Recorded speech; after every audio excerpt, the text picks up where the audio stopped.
When any phone hits my office with a name of victory, or at least victory in the title of the name, I gotta make sure it actually lives up to the hype. How's it going, guys? I'm Aaron from PhoneDog.com, and this is the Samsung Galaxy Victory 4G LTE. It may be a long name, but the price point is not bad, and it packs some killer specs to boot, including a 1.2 gigahertz dual-core processor and Android 4.0. Is this the best you can get for your money on Sprint for $100? We'll find out in the review, but first, some love to Best Buy Mobile as our partners for giving us devices like this for use in our One Paw Bandit giveaway game, which we give to you on the site at instantwin.phonedog.com. When you walk into Best Buy Mobile to get this device or any other device on the major 4 carriers, you'll walk out working. They'll help you set up your email, your web, your contacts, your settings, 4G LTE settings, and more. So when you walk out the door, you're maximizing your device at Best Buy Mobile. Let's take a look. Victory 4G LTE. Is this the must-have device on Sprint for $100? We'll find out in the full video review. So you know what? You got $100. You don't have $200 though, and you don't want that Galaxy S3 and the Evo 4G LTE on Sprint because, well, they're both $199.99 on contract. This could be a device for you. This is the Samsung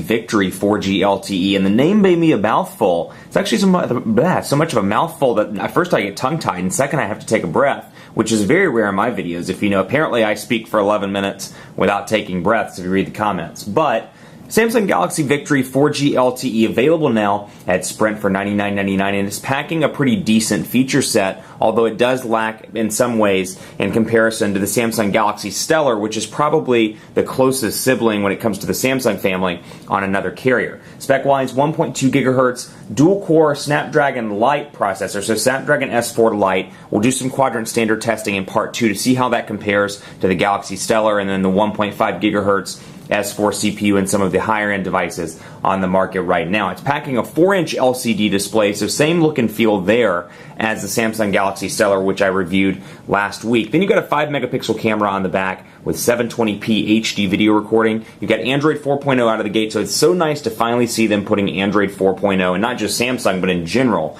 LG, Motorola, all of the OEMs, putting Android 4.0 on all of their devices, including what I would consider, I guess, now to be a mid-range device, even though it's packing some pretty decent specs. TouchWiz user interface installed on this as well. 2,100 milliamp hour battery, 4G LTE connectivity if you're in a Sprint market that supports it. And then you've got these funky little buttons down here. They look like physical buttons. They're actually capacitive buttons. And out of anything on the design of this device, this is probably the most annoying thing for me, is these look like physical buttons, so you automatically go and expect to kind of push down on them, but they're not. They're capacitive buttons, but they're ingrained in a way that makes it look, or integrated rather, in a way that makes it look like they're physical buttons. Otherwise, it's a pretty decent device, if not a little bit chunky. That's probably the one downside if I had to pick, something about this device. It's a chunky device. You look at this at $100, and then you look at the Droid Razr M, which is $100 on Verizon, and you're like, that one's much thinner, edge-to-edge display, better specs. You're like, this is a little bit pricey for $100, or a little, in terms of specs. I would say maybe for $80, this would be a good comparison, but a little bit up there on the pricey side, given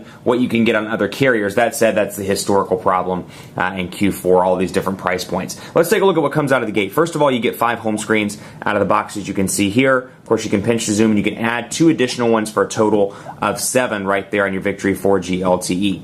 App-wise, not a whole lot out of the gate when it comes to Sprint stuff. You get a couple of applications, namely Sprint Hotspot, Sprint ID, and Sprint Zone. Then you get all the Google integration, of course, and then you get like G+, G+ Messenger, all that jazz. And then you get visual voicemail, VPN client, and Google Wallet installed on this device also. Look and feel, for the most part, looks a lot like a typical TouchWiz device. You'll notice that they kind of took the Jelly Bean approach. If you remember my Galaxy Note 2 video review, you'll remember that there's a brightness indicator right there on the Jelly Bean version of TouchWiz. You're seeing that here, even though this is just running Ice Cream Sandwich. This is not running, I repeat, not running Jelly Bean. And then up here you've got some shortcuts, Wi-Fi, Bluetooth, GPS, sync, and screen rotation, that they don't scroll over like they do on the Note 2 and on the Galaxy S3. Settings can be easily accessed here, and again, 4G LTE if you're in a market that supports it. Charlotte is getting it by the end of the year, but it is not there just yet. Right now you're just on 3G. Wireless and network stuff, device stuff in the settings. You've got personal, you've got system,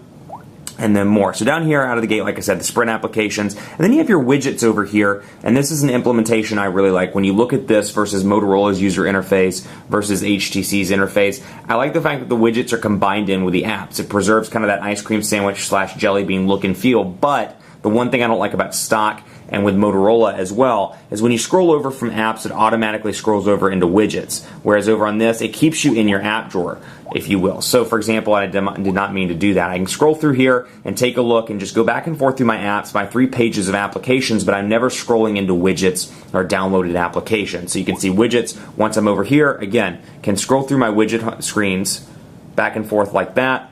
And of course I can see my downloaded if I had any applications in there. There we go, perfect. Downloaded applications. And then I can go back to my widgets, but it never crosses over between apps and widgets. So I think from an organizational perspective, that's pretty nice. Speaking of, I have some new Google Plus notifications on my Hair on Baker account. Let's take a look at messaging here out of the gate. I want to bring it up so I can see. I'm pulling up messaging.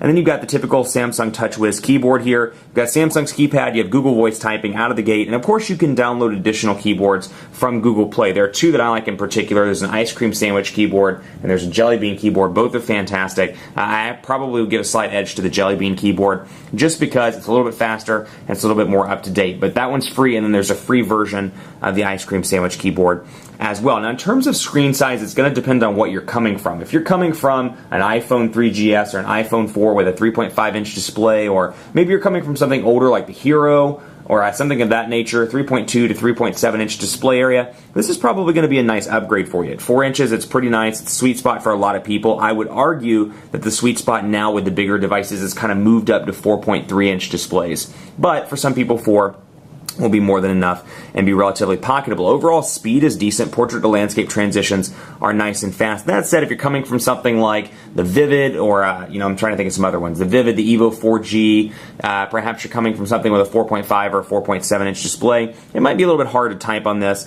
in the beginning. That said, Samsung's keypad, not my favorite in the world, but we'll just do a quick test here. Quick brown fox. Jumped over the lazy dog.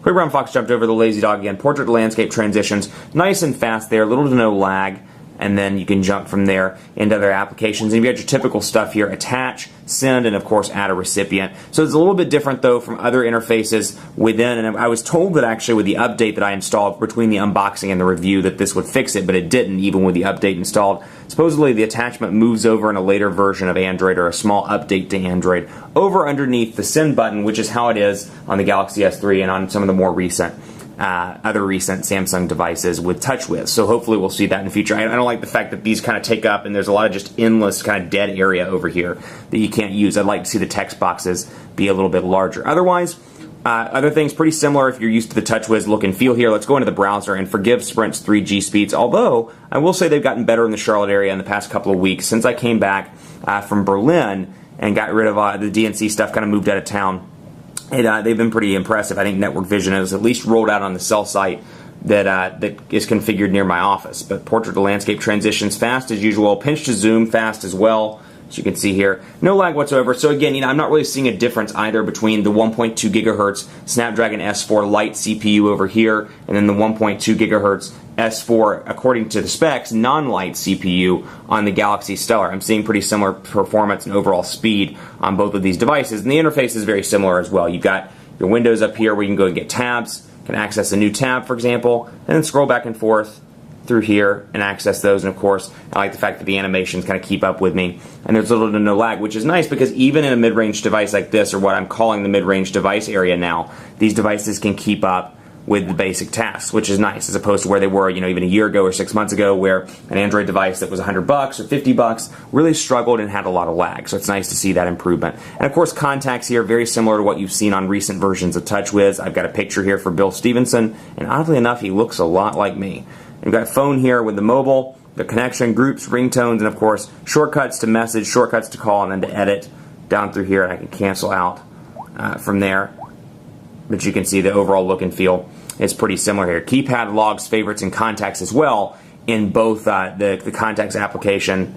You've got some stuff over here with phones, groups, favorites, and you can access your contacts. What I meant to say is you can access your contacts directly from the phone application. And then over here you have some tabs as well. and contacts where you can go back and access the phone application. So integration amongst multiple applications within the device. But again, the fluidity, very impressed on this device. Stay tuned for part 2 because we're going to cover speed tests, network tests, and overall device tests to see, is this device really worth your $100? Stay tuned for more.